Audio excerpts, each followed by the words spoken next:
In today's video, we are going to go over one of the most overlooked reasons why runners experience repetitive soft tissue injuries. I want to explain this by thinking of the car I first drove when I was in high school.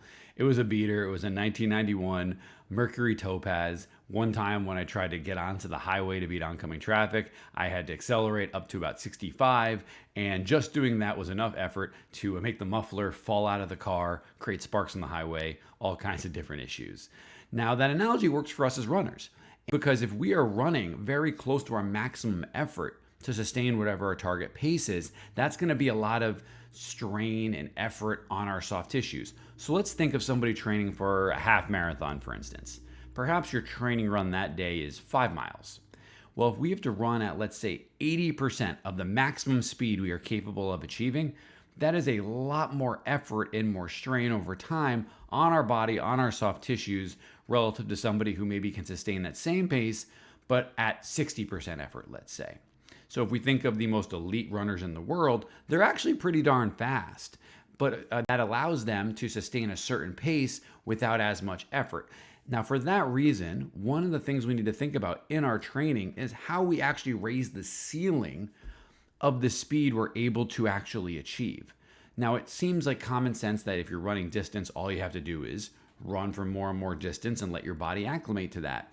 But one overlooked aspect of training for many runners is incorporating more interval type workouts, more speed training more frequently into their routine to hopefully raise that ceiling that we just talked about.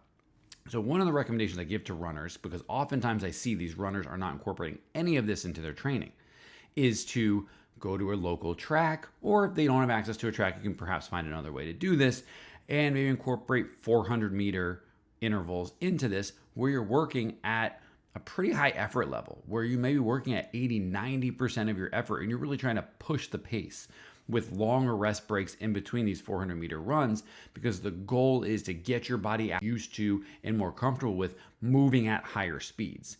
Because if you're more comfortable moving at higher speeds, then muscles such as your hamstrings, your calves, hip flexors, etc., are used to being able to handle the larger amount of forces that it has to deal with during this. So then when you slow down the pace, you run for longer distances, it's not as strenuous. So if you are somebody who's training for a longer race, let's say a half marathon or a full marathon, it still is pertinent to incorporate some speed training into your routine.